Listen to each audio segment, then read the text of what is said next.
Moss, you offered a bill today that would supplement the salaries of firemen and policemen in cities only. What does this cover all?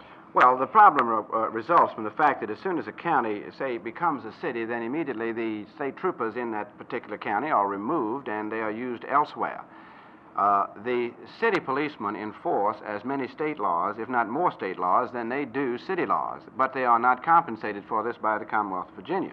The entire burden is now carried by the cities themselves. The same thing is true with the firemen insofar as rendering service to state buildings and the state fire code. What this bill would do would have an appropriation made from the general fund revenues of the state equal to a $1 per capita of each of the major cities to be used to supplement the police and firemen salaries in those metropolitan areas. You also initiated another bill that would broaden the power of policemen in search. Yes. This bill would allow, it's commonly referred to as a stop and search law or stop and frisk law.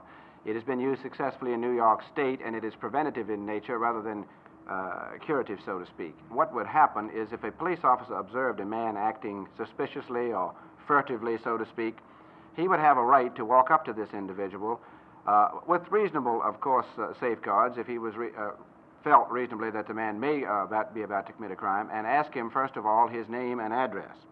Then, if he, determining this information, wanted to go further, he would have a right to search for weapons.